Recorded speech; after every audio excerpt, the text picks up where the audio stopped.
What if the wisest thing you could ever say was, I don't know? What if the secret to a meaningful life wasn't about chasing success, fame, or money, but about asking the right questions? In this episode, we're diving deep into the mind of Socrates, the man who turned philosophy into a way of life. By the end of this episode, you'll understand how his radical ideas about virtue, truth, and self-awareness can completely change the way you think, act, and live today. The uncomfortable genius. Imagine ancient Athens. Marble temples glowing under the Mediterranean sun, the air buzzing with debate and politics. And there, barefoot in the marketplace, stands a man with wild eyes and a calm smile. Socrates. He wasn't rich, he wasn't handsome, he didn't write books or lead armies, but he had one weapon more powerful than all the rest. Questions. He'd stop citizens, generals, even poets and ask, so what is courage? What is justice? What makes a good life? At first people answered easily, but Socrates kept asking why, and soon their confidence collapsed like sandcastles in the tide. He didn't seek to humiliate, he sought truth. And that's where our story begins. The man who believed wisdom starts not with knowing, but with realising what you don't know. He once said, I am the wisest man alive, for I know one thing, that I know nothing. It's the power of not knowing. It sounds paradoxical, but think about it. Most people defend their beliefs like castles, walls of certainty guarded by ego. But Socrates walked in without armour. He invited questions to destroy his own assumptions. Try this for a moment. Imagine someone challenges your beliefs, your religion, your political view, your identity. Do you feel open or threatened? Socrates would smile and say, excellent, let's question it together. That mindset, intellectual humility, is one of the greatest gifts to philosophy and psychology. Modern neuroscience agrees that the prefrontal cortex, the part responsible for rational thinking, becomes more active when we admit uncertainty. Curiosity literally rewires your brain for growth. Now imagine you're one of his students in the Athenian square. You've just claimed courage is fighting bravely. Socrates nods.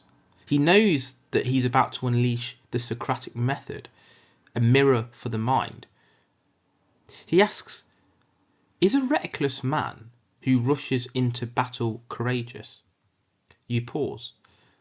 Now that's foolish. Then courage must also require wisdom. You nod, yeah, I suppose it does. But if courage requires wisdom, can someone ignorant ever really be brave? You stop thinking. You've just been Socratized. This is the Socratic Method, truth by cross-examination. He believed that knowledge isn't poured into you from others. It's drawn out from within like a midwife helping a soul give birth to understanding. Even today, this method is alive in law schools, therapy, science, and coaching. It's not about winning arguments, it's about clarity. It teaches us that the right question can do more for your life than 1,000 quick answers ever could. It's about knowing thyself.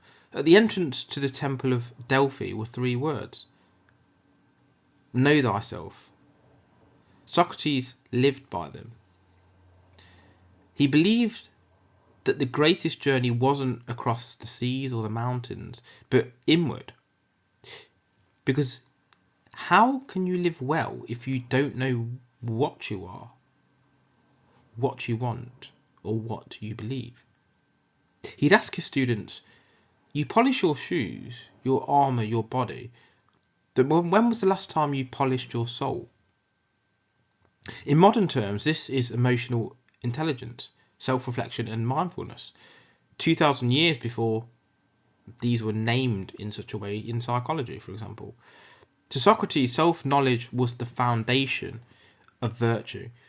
If you truly know what's good, not what society tells you,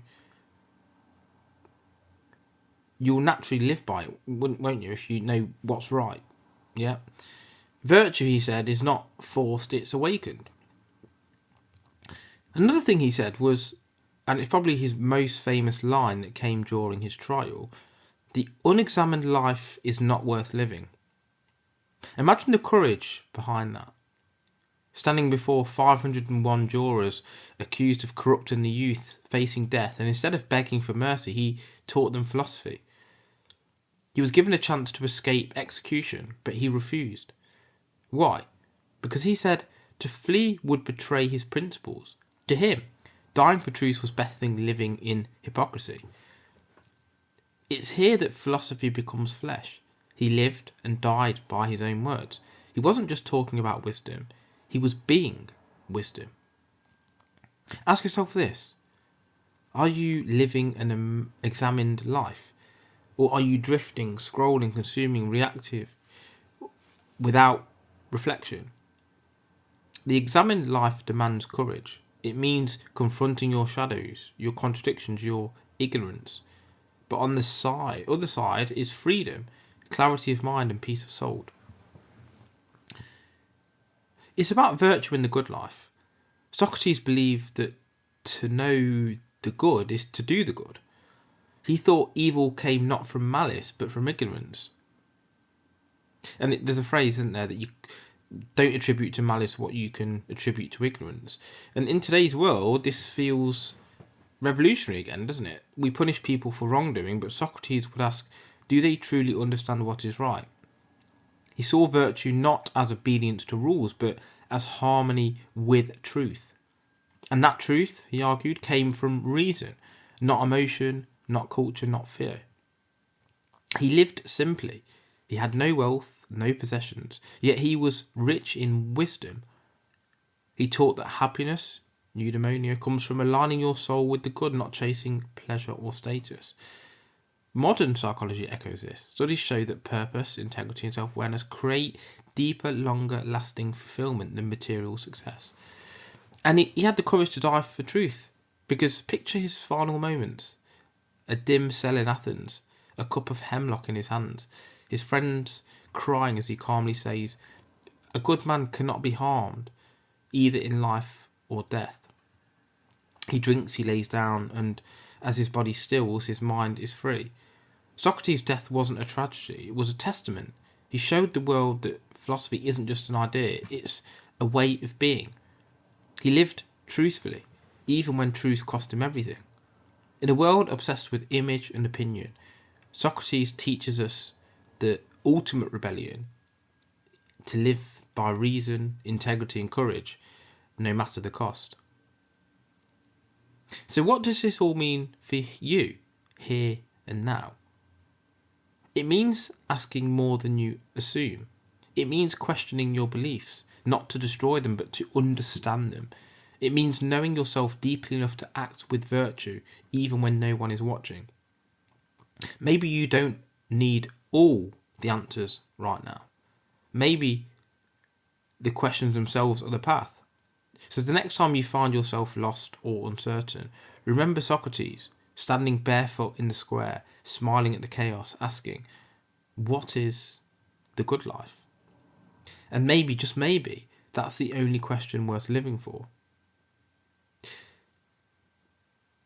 Just remember then, ask the right questions. Understand the Socratic method. Live by your words. And do it for Socrates.